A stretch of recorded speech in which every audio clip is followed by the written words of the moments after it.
Hello and welcome back to another episode of Generation Ochi. My name is American Ben, and today we're going to journey deep into the world of one of Squid Game's most iconic characters, the enigmatic Han Mi-Nyeo.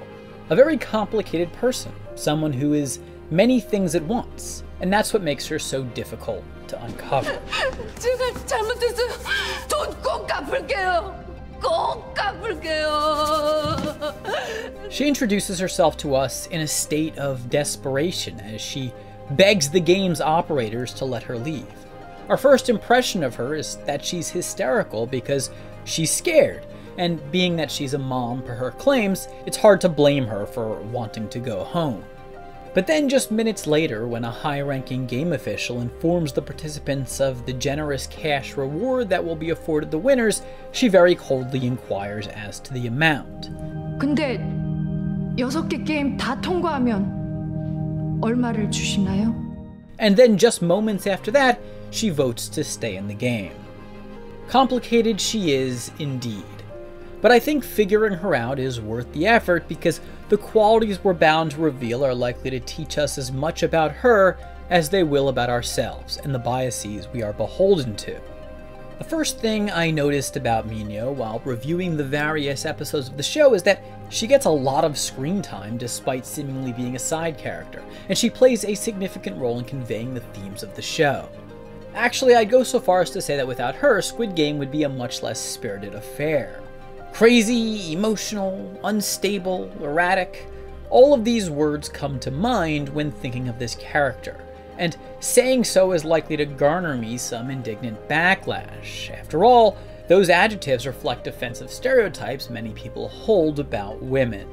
Now, I'm sure some of you clicked on this video with the expectation that I would tell you how Mi-Nyeo actually isn't manipulative, that her essence is fraught not with maliciousness, but compassion.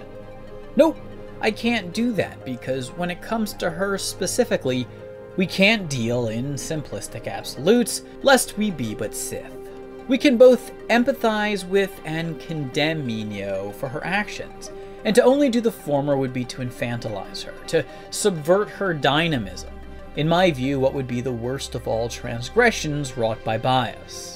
The truth is, I think a significant portion of Mi-Nyeo's persona does comprise a bit of a trope. The angry woman, the manipulative dame, the uncouth fornicatress. A trope, offensive or not, isn't necessarily invalid. Maybe we do see females and women this way in our society, or rather perhaps some dynamics of society compel some women to resort to certain ways of functioning. Thus, the questions we need to ask are, why do we have this trope, and why is Mi-Nyeo like this, if she is at all? Those are the questions we're going to try and answer in today's video. When Mi-Nyeo first returns to the game in episode 3, we see her sitting by herself, looking kind of lonely, panning the room. On one hand, wanting to be seen and engaged by willing interlocutors, and on another, to make sure that no one is looking at her. Pathetic there, alone. This is the crux of Mi-Nyeo. She's scared. Fearful that people will think that she's vulnerable, will pick up on some deeply concealed trait of hers, or at least one that she thinks is concealed, that speaks to weakness, to the idea that she's prey and not predator. However, despite her best attempts, no one really buys her tough guy facade. Mi-Nyeo is a tragic figure in this way. She wants no one to think she's a weak link or that she's undesirable, and yet everyone does. When projecting false strength doesn't work, she'll resort to other methods in order to fit in. For instance, she's quite flirtatious, licentiously so. 말씀 중에 sorry. 뭐냐? 이 오빠 잘생겼네. Now we're beginning to reveal the personified commentary on society that Mi-Nyeo embodies. She's afraid of being perceived as weak. But why? Well, perhaps because everyone in her life has predetermined her to be frail on introduction, has passed her over for opportunities, has left her behind because of her lack of perceived worth. And she blatantly flirts with men. Why? Well, perhaps this is a behavior which has been conditioned through positive reinforcement. When she sexualizes herself, she gets attention and rewards.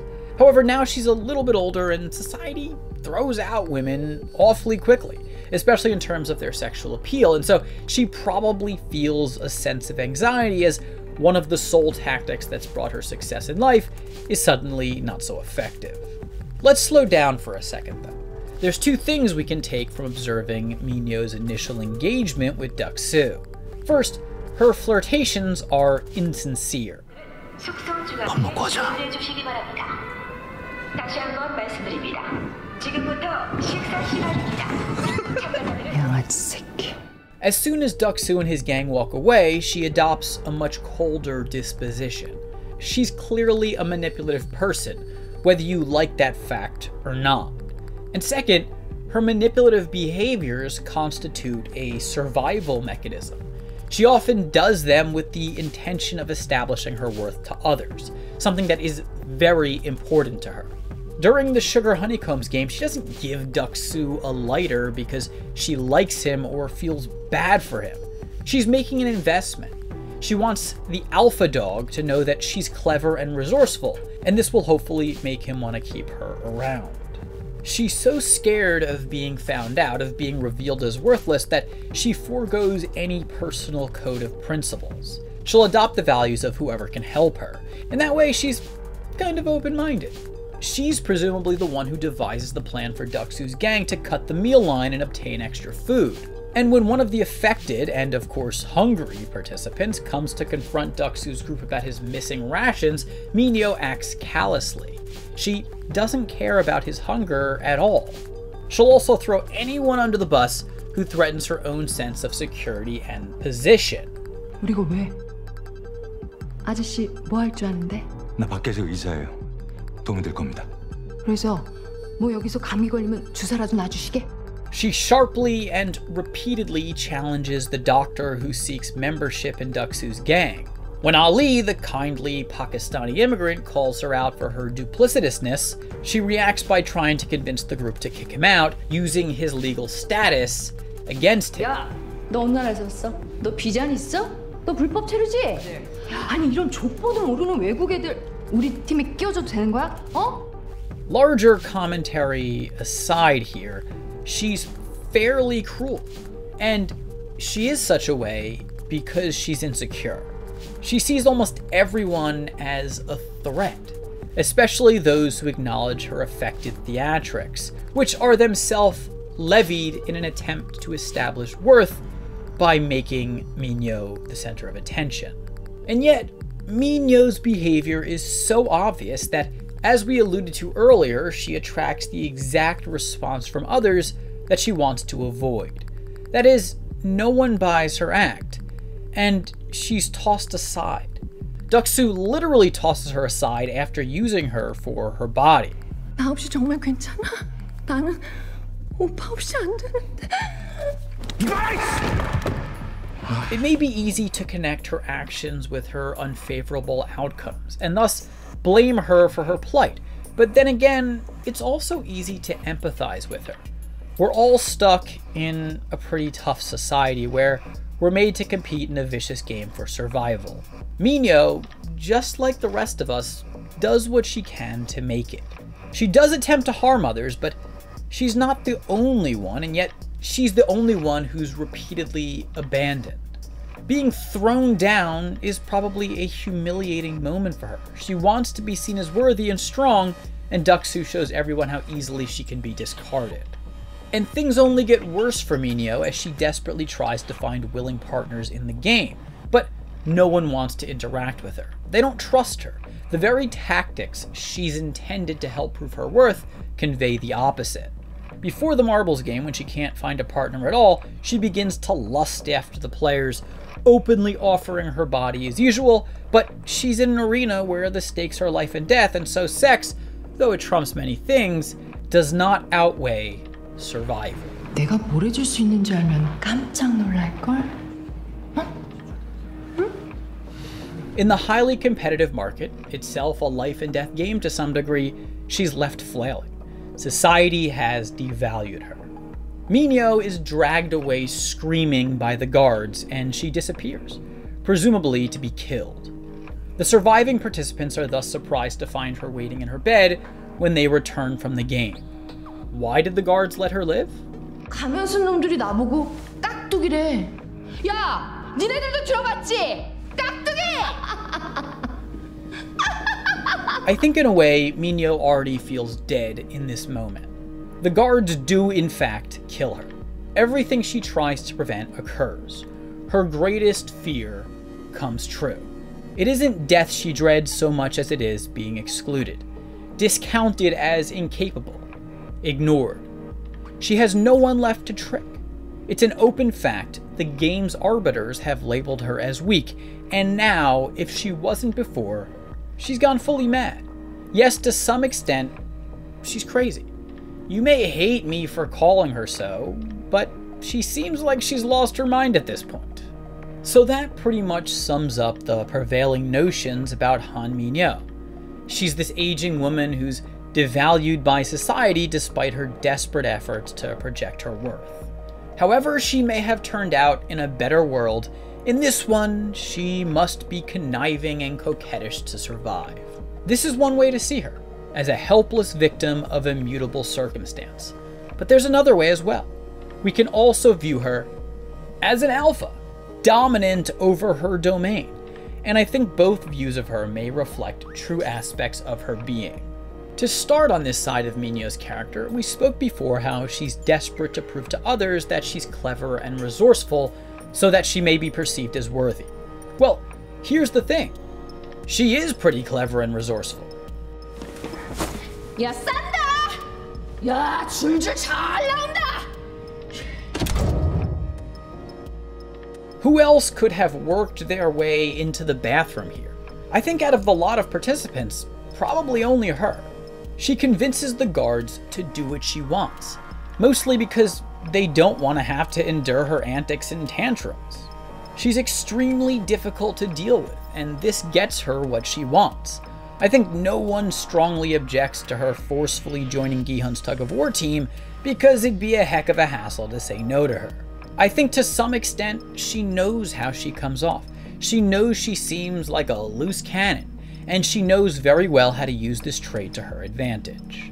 Then, we've done much to imply an outright claim that Han Mi-Nyeo is a little crazy, and I stand by that. However, much of her behavior that we might say reflects the mind of a crazy person, we can also see through the paradigm of fearlessness.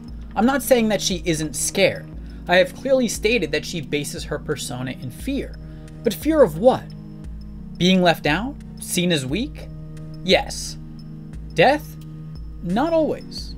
Throughout the show, the most audacious actions are taken by Mi-Nyeo.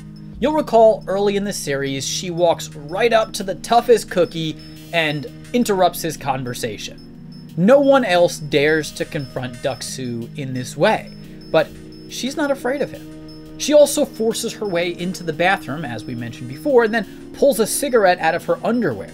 Or, let's just hope it was in her underwear, and she slyly gloats as she sucks away on her well-earned smoke as the unaware guards wait outside.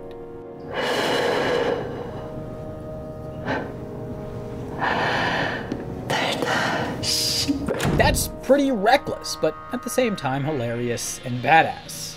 Then, without flinching, well, except at Se-byuk's knife, she helps the hardened North Korean defector sneak around the vents in the hopes of finding out some information about the people behind the competition. And she bravely holds off the guard outside with some impressive, albeit histrionic, acting.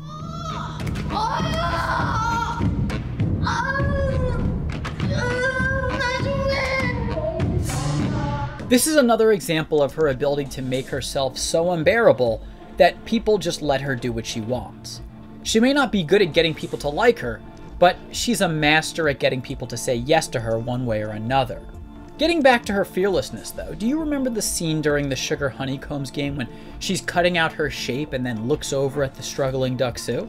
Do you notice anything weird about this moment? She's completely calm, jubilant even, as people are getting shot all around her.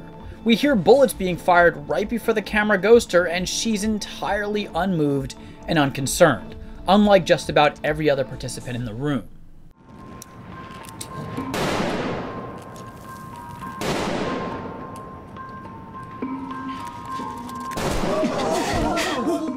We spoke about this a bit earlier in the video, but it bears repeating.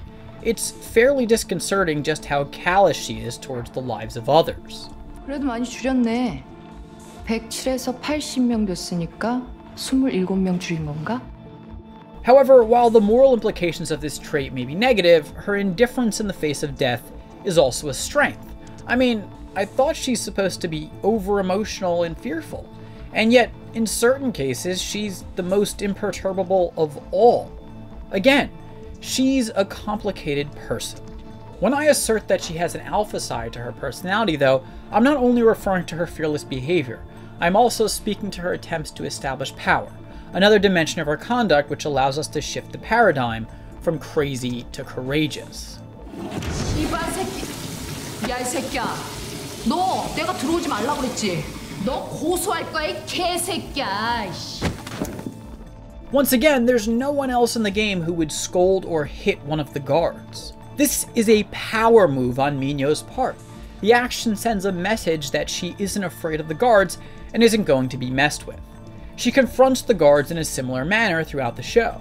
When she successfully cuts out her shape during the Sugar Honeycombs game, she gives the guard a little playful smack.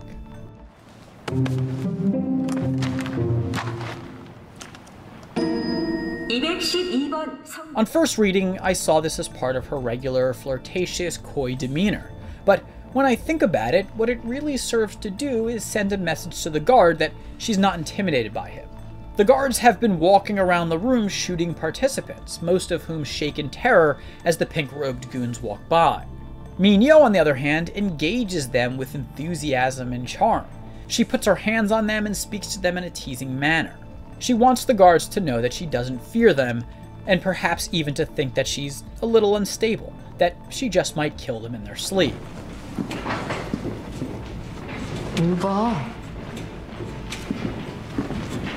I'm not saying the guards ever really buy her shtick, but maybe it plays into their minds just a bit. Most of the people who interact with her in the show don't seem to really think she's a threat, but deep down they may wonder what she's capable of doing to them. 너 보고도 말 안 하는 거 있으면 네 눈깔에 담배빵 들어간다 이씨.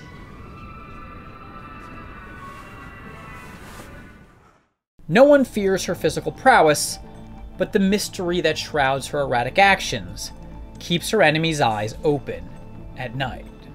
We can even apply this idea of Mi-Nyeo establishing power over others to her relationship with Deok-soo, and thus recast our entire perception of their relationship. We see her as the victim of his brutality, vulnerable to his whims. But is this the case, or is this our prejudices speaking? For example, we may decry that due to societal conditions, she feels compelled to give her body to Deok-soo in order to garner his protection. However, we ought to point out that she fully controls their sexual interaction, deciding when and where it happens. She grabs his face and communicates her desire to get it on with him, a pure power move and not exactly the behavior of a wilting daisy.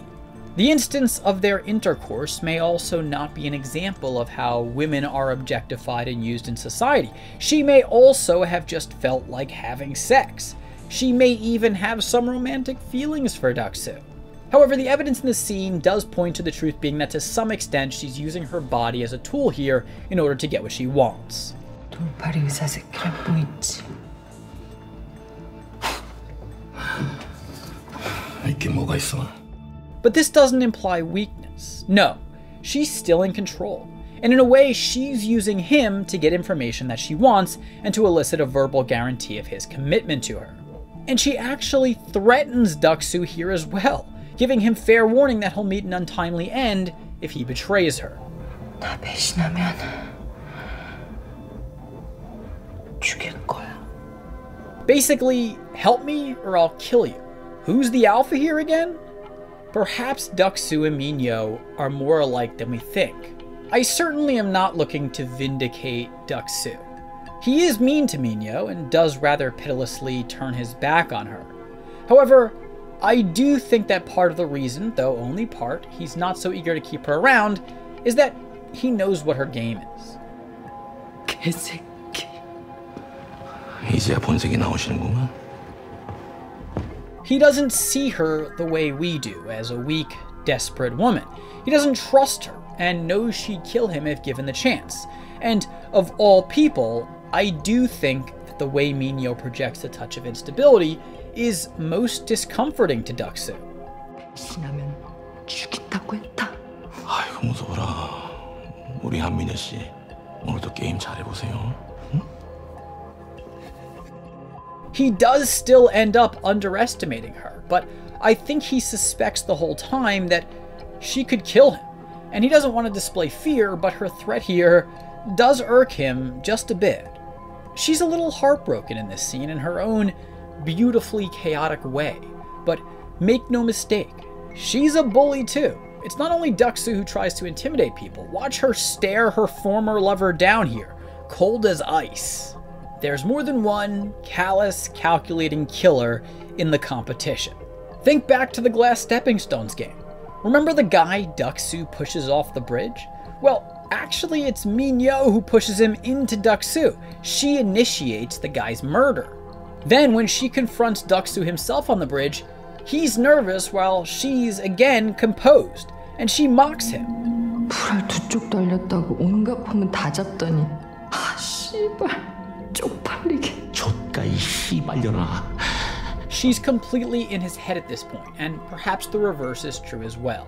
She becomes so vengeful that she opts to kill herself along with Deok-soo rather than chance the bridge, given the risk she could fall through a stone and not get the chance to get him back for jilting her.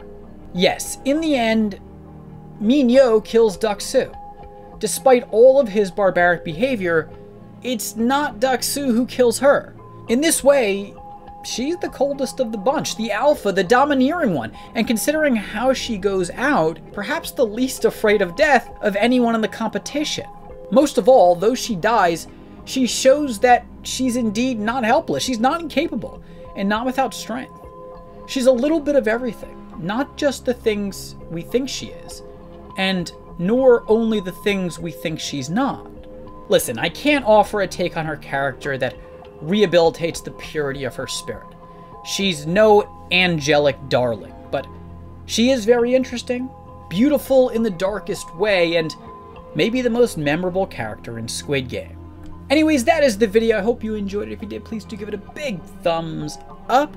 Definitely comment down below. I'm eager to hear your thoughts. Remember to subscribe to this channel for all of the Squid Game content on the way, and hit that damn notification bell so you don't miss a damn thing. For now, my name is American Ben, and I'll catch you next time. Generation Ochi, peace.